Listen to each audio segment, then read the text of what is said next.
Hey, welcome back. This is session 4 of Mind Your Ps and Qs with Ernie and Denny. We're a couple of octogenarians. Is that correct? Octogenarians, yes. Octogenarians, and this is an octogenarian observation show. By the way, you're Denny and I'm Ernie. Oh, that's true. That's true. Just in case. Well, and we're going to try to, in our little corner of the world, try to change the world with a little civility. We want to add a little politeness and courtesy and behavior of speech back in our community. Ernie's going to start off today's session with a carryover from last session, and that was on politeness or a name association. Right. Okay. We're going to continue By the way, on. Ernie's background, she has a history in conducting seminars with major corporations, colleges, and universities. And it was all about professional business. So, Ernie, it's all yours with name association, continuing that genre. Well, we started name association in one of the episodes. And what was interesting, this weekend, I had a couple of people come up to me, and the first one said, "Oh, hi, Christine." Now, I don't know if you saw the first episode, but of course, that was one that I used when I was introduced incorrectly and didn't correct it, and the entire party, I was known as Christine. And then the other person came up and said, "Oh, Bert, good to see you." And of course, then we were trying to make an association with Bert and Ernie. Now, if you haven't watched those cartoons, and Denny, that may have been quite a while ago that people did the Bert and Ernie. But anyway, I was the Ernie and definitely not the Bert. So we've already had some comments about this. So on name association, I want to tell a story. When I was a stewardess for American, based in Boston, boarded the passengers, everyone seated, and we had to take name association destination. I'm taking the name association, and I'm trying to associate as I'm taking these names, and I'm taking this man, Mr. Baldwin. He's going to Chicago. That was easy. Mr. Baldwin looked like you. He had this wonderful hair you could run your fingers through. No, Mr. Baldwin was bald. Economically sound. Mr. Baldwin was bald. So I figured this was a great way to remember Mr. Baldwin. So the entire flight, as I would come up and serve him, I would, serve him, and yes, Mr. Baldwin, and I can't remember the gentleman sitting next to him, but I used his name a lot. He got to know me and would call me Ernestine. And so we had, 3 hours later, from Boston to Chicago was a good 3 hours on a DC-6 and DC-7 back in those days. Wow. So I know. Yeah, Wow. don't go the old thing. But those were really fun. You got to know your passengers. So as we're deplaning, everyone's going, I'm saying goodbye, and I can't wait for Mr. Baldwin, and I don't find Mr. Baldwin, and everyone's off the plane. Mr. Baldwin had put his hat on, and the only way I'd made the association was with his bald head. So let me just warn you, be careful how you make your associations. And since then, I've learned my lesson. So tell me, Mr. Baldwin. Oh, I'm sorry. She took a shot. No, I love your wavy hair. Okay, Run it's your your turn. hands through my bald Name head. association. Help others be smart. When you meet someone, you might simply say, "My name's Ernie." It's Ernestine. Ernie, of course, is my nickname. And anymore, I don't say Bert or Ernie, but I definitely just say Ernie, and I'm Ernie the girl, not the guy. So whatever you can do to help others be smart, to remember you, it really is better for name association. And I appreciate that, too, when someone does that for me. And my name's Denny with an I-E, and so they call me I. Denny, that's the problem. When you say Denny with an I-E, most people quickly don't quite get the association there. And so they don't go the D-E-N-N-I-E. So be careful with the I-E. Make another association if possible, or spell the entire name, D-E-N-N-I-E instead of Y. I think I'll just say my name's Denny They can call me Danny or Dennis or Denny or Danny or whatever makes them happy. Well, the name is very important to every person. It's Yes, our it is. identity. Everybody likes to hear their name. Okay. Next. No, the next is office etiquette. Oh my goodness, that used to take 2 hours in a seminar, and you want me to do it in 3 7 minutes. You Oh, got I don't 2 to get 3 7. minutes. Okay.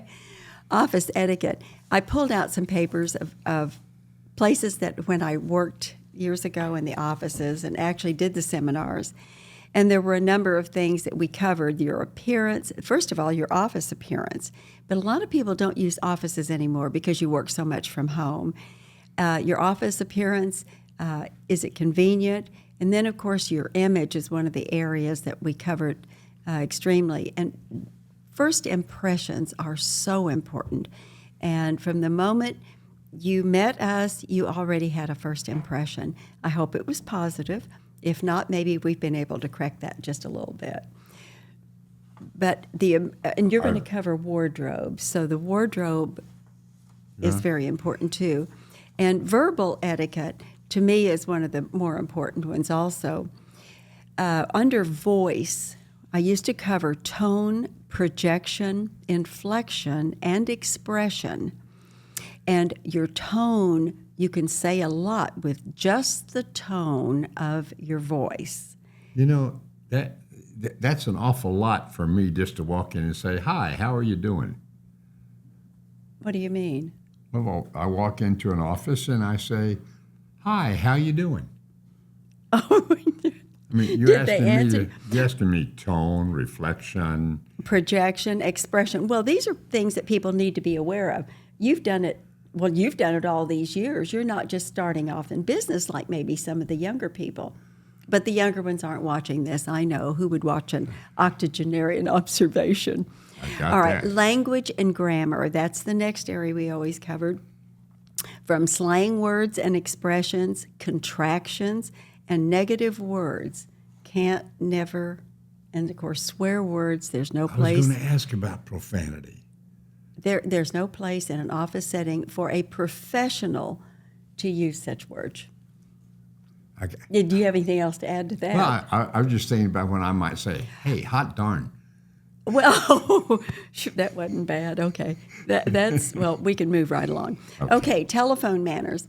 Now, again, remember, the first time I did this, we still had telephones, we had receptionists.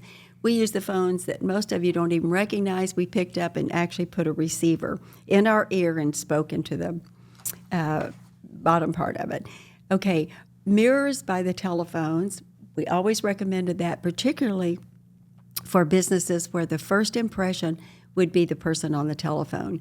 Greetings, identifying the firm, and if you're on hold, you say on hold, don't say hang on. Oh, just things like that.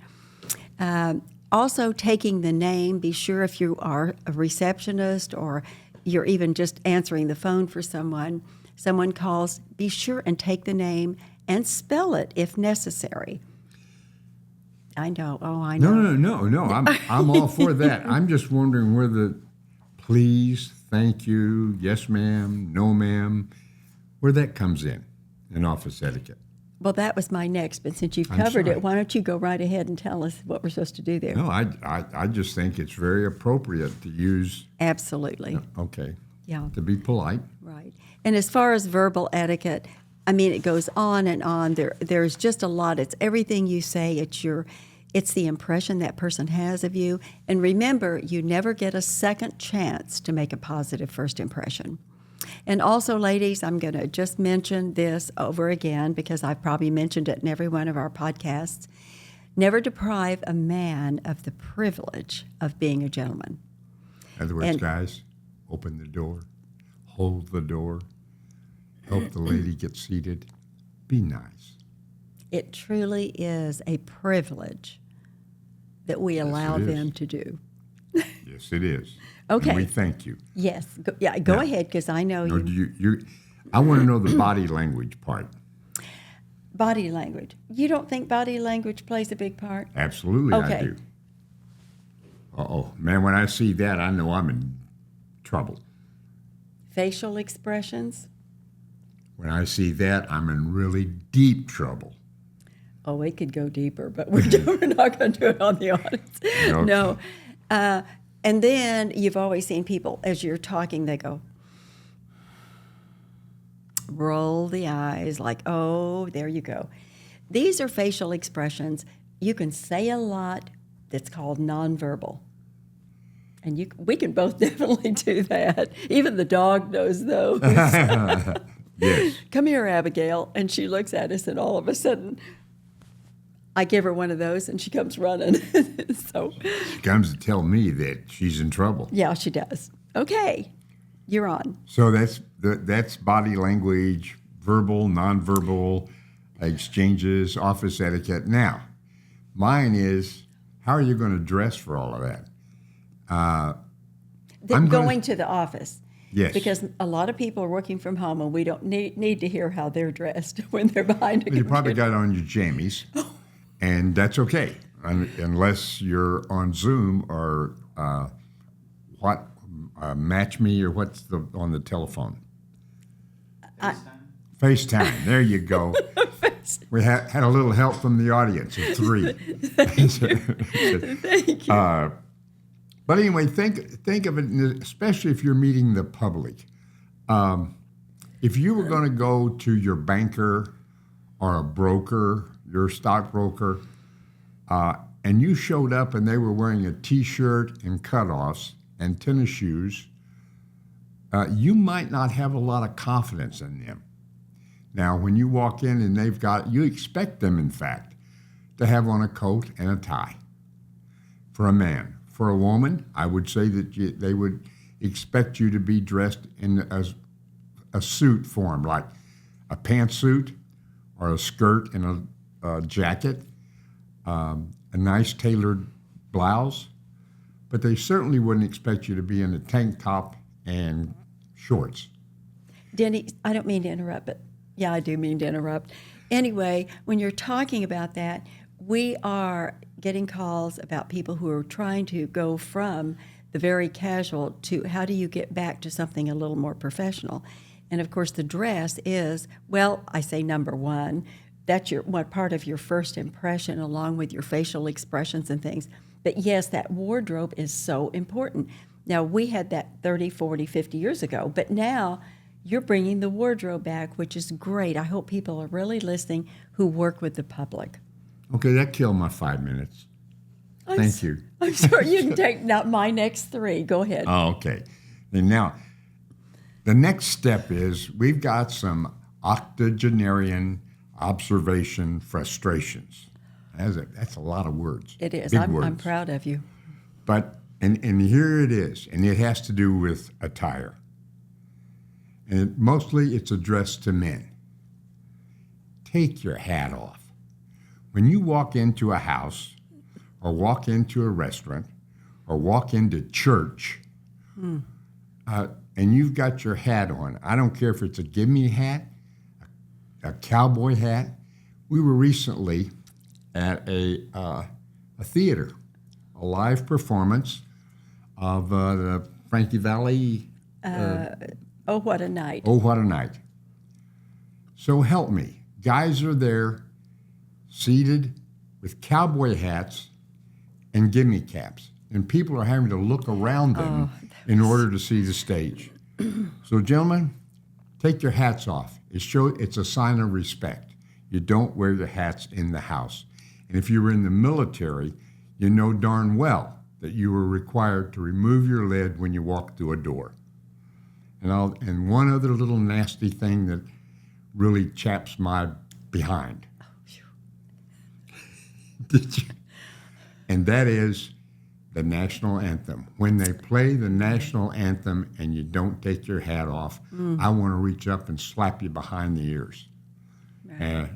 And the last time I did that, I got the heck beat out of me, so I don't do that anymore. But please take your hat off. Okay, that's my frustration. It's out of the way now. We're moving on. Well, you know, I was recently at a wedding, and even at weddings, when the ladies have started wearing hats again, I don't like to sit behind them if they have the great big picture hats. And in church, for years, women always wore hats. Now we're just lucky if they wear clothes.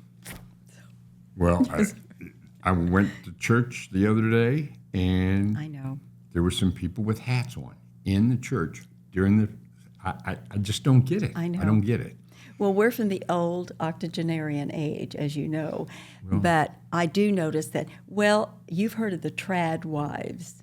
Yep. The trad wives. Coming up down the road. We are going to talk about that. This is a group of ladies, look them up, trad wives, and these are young people who want to go back to tradition. And we are ecstatic about that. So hopefully we'll get together with them one of these days. Now, we've also had some comments.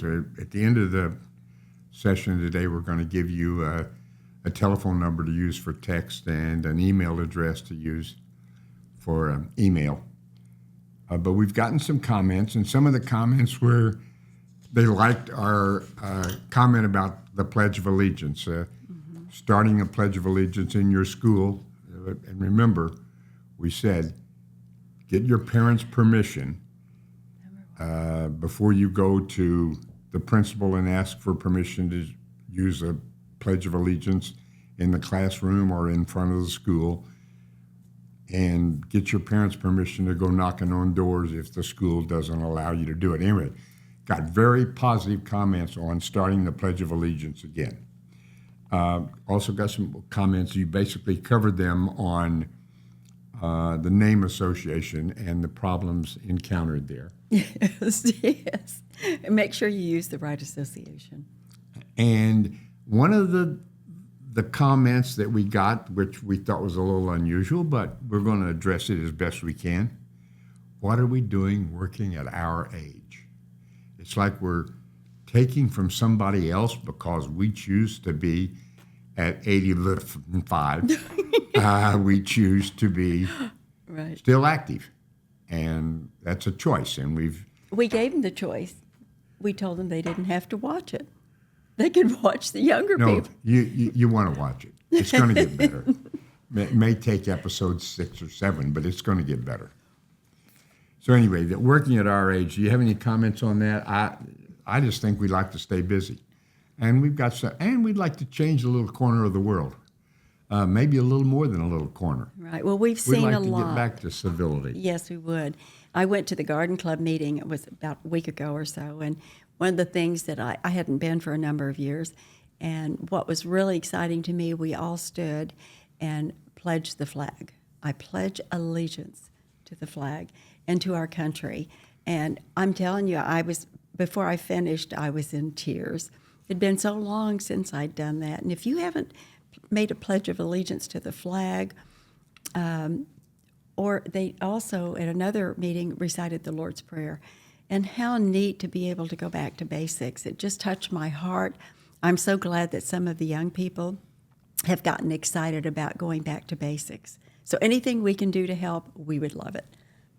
Okay, Denny? Good. Well, and that brings us to another little thing that we brought up in some of the past sessions, and that is this thing called the patch, the X39 stem cell patch. It's just unbelievable. It's Gives you- it's a total miracle. Yep. I mean, I don't know how it works, and I don't have to. No, and I don't understand it either, but I just know that for optimum health and wellness, this has served an awful lot of people extremely well. It's called X39 patch. It's actually not an anti-aging product. It's an age-reversing product. And it's non-invasive. There's no drugs, no chemicals, no stimulants. So people looking for stimulants, you're not going to get it on this. But it activates stem cells. Right. And it's unbelievable. Some of the stuff that it's accomplished. And Well, you've been the perfect example because we've been on the patch for not quite 3 months yet. yes. And literally, you've gotten off of medicine you've been on for 14 years. We thought would never happen. So it's just been one of the miracle after miracle, and it's a God thing. So at this point, we'd like to have you research it. If you want more information, please let us know. We can certainly get information to you. we're just excited about sharing it. It's something, as Denny said, it's non-invasive, something that can't hurt you. A lot of doctors who have actually done the research are excited about it, but most doctors immediately say, oh, don't do anything, if I haven't researched it, and I do hope they will research it. It's a miracle. Okay. Yep. If you live in the Dallas-Fort Worth, Texas area, or the Tulsa, Oklahoma City, Oklahoma area, the Branson, Springfield, Missouri area, Beaumont, Texas area, Raleigh, North Carolina, or Charleston, South Carolina area, we have people in those places that are already have a story to tell, and they'd be more than happy to share it with you. And we work these areas, so we go there and help them with that area, and it just it's increasing constantly. So we're very excited. So if you're interested, just let us know. We'll get you some information. Okay, you can text us and you can email us.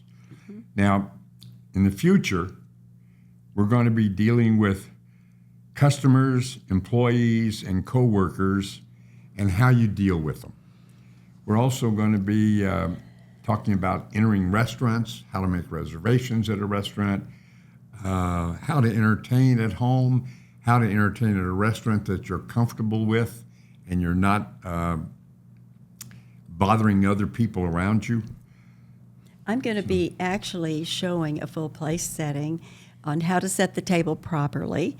I'm going to be talking about how to hold the silverware properly. The two most controversial items that I had when I was doing my seminars in corporations and colleges and universities. Number one was the handshake. Number two was how to hold the silverware. So we will definitely be covering that next time. Okay. All right.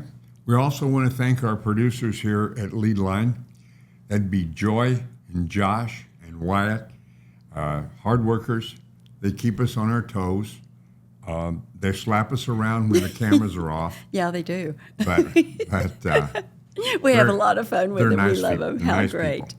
Now, and you can also email us at dennyandernie@gmail.com.